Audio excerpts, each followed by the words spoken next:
Warriors here. They snapped a 4-game losing streak. They beat the Kings, who are just skidding at 21-59. But the real story is what happened with 3:15 left in the game with the Kings up 1. You can see it here. Doug McDermott fouled Seth Curry with the Warriors in the bonus, sending Curry to the line. It was a really strange sequence.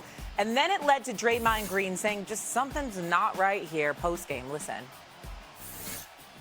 I saw a team tonight foul Seth Curry with 3 minutes to go in the game for no reason.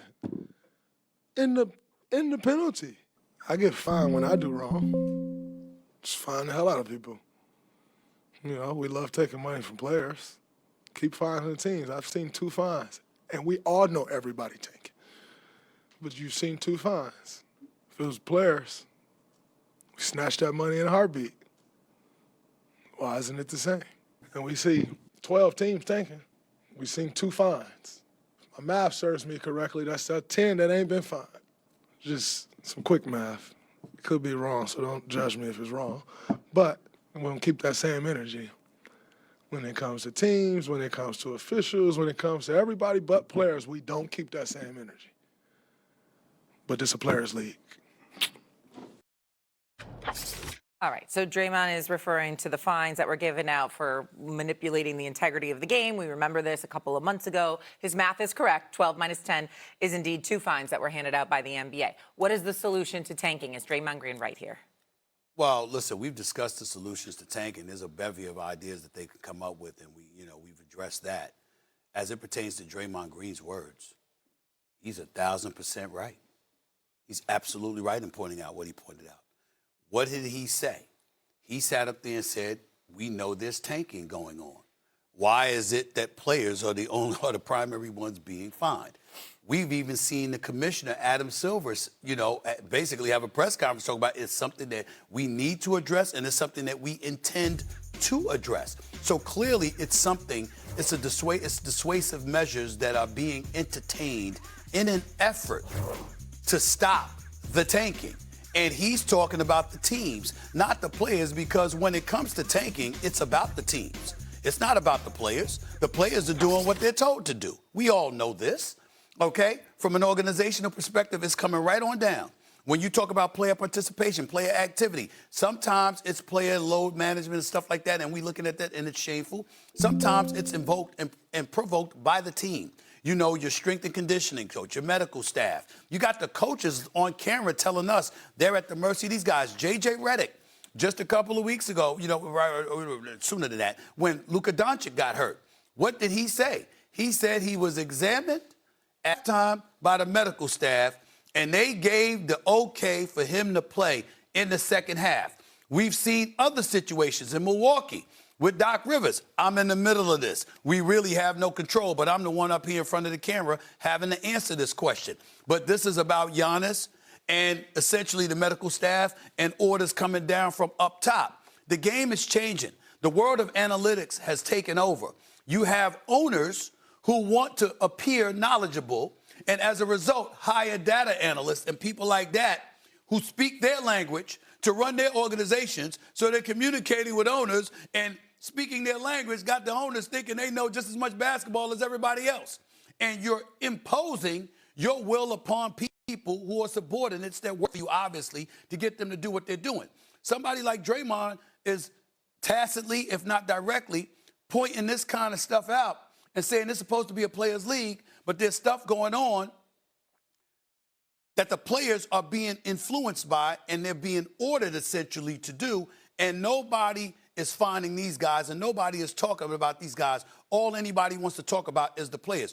Draymond Green is right, period. I have no pushback with what he says. Floor is yours. Wendy. I typically opt out of Draymond Green's straw man arguments because, it's one of his techniques that he's particularly adept at. He is correct that teams get away with stuff and don't get fined, whereas players get fined on a daily, weekly, if not daily basis. That's a reasonable point. Why he's choosing to make this foul that Doug McDermott, I don't know what happened with that foul. It's a strange play. Doug McDermott is a cerebral player.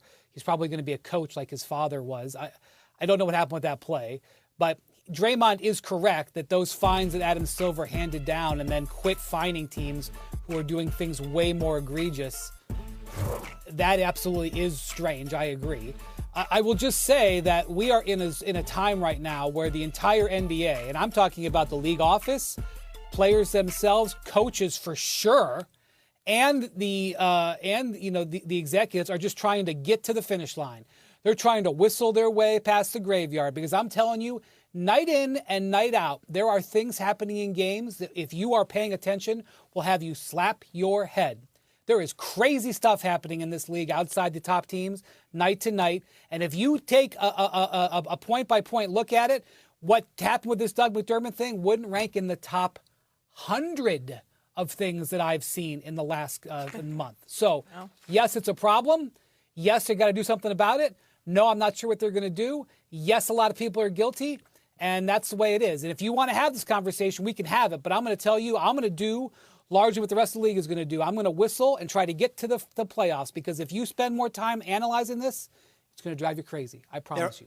There are more blowouts in the NBA last weekend, more blowouts, more than 20 points in the history of the league, 80 years. More blowouts. The games were a disaster. Go watch a Bulls game on the road, losing 160-10. Here's one thing I would say about Draymond, and I didn't, the play is weird, and I'll let you guys handle the play. McDermott's a smart guy. Why would you foul there? This is the same Golden State team and the same coach who, when they came to Madison Square Garden on a Sunday about 3 weeks ago, nobody played. Nobody played. So that coach, who was a great coach, came from the Popovich rundown, who didn't play Duncan and Ginobili and Parker on national TV in Miami, and Stern fined him like you wouldn't believe. That Coach Kerr, nobody load managements more than him. And when they came to New York a couple of Sundays ago on NBC, go check a look at the lineup. Draymond didn't play. None of them played.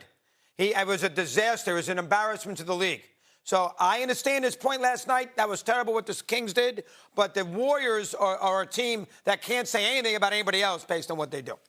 I don't know about 12 teams tanking, and Wendy, maybe you'd know better than me. It feels like 10 teams tanking, the 10 teams that are not eligible for the play-in of the playoffs. I would say 9, but yeah. 9, 10 teams, that's one. I'm in a 9-10 range. Right. I'm in a 9-10. That's probably the more accurate situation here. But the blowouts and the tanking strategy, at some point we're going to run out of draft picks too.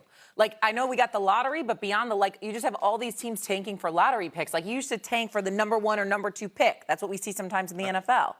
Now, we've got 9, 10 teams tanking? Well, you got a good draft. They got a lot of good players. Correct. All right. We got to go. Start lineup for the Golden State Warriors against the New York Knicks at the Garden a few weeks ago, what Doggy was talking about. Brzezemski, Post, Guy Santos, Will Richard, and some guy, Malevi Lyons. National television, too. National television. Yeah, that was the starting lineup for the Golden State Warriors. Yeah, that's Wendy, quick response to that? I would just tell you that there are players that are getting pulled out of games in like the middle of the third and fourth quarters who are having the games of their lives, and they're getting pulled out of games because their teams might win.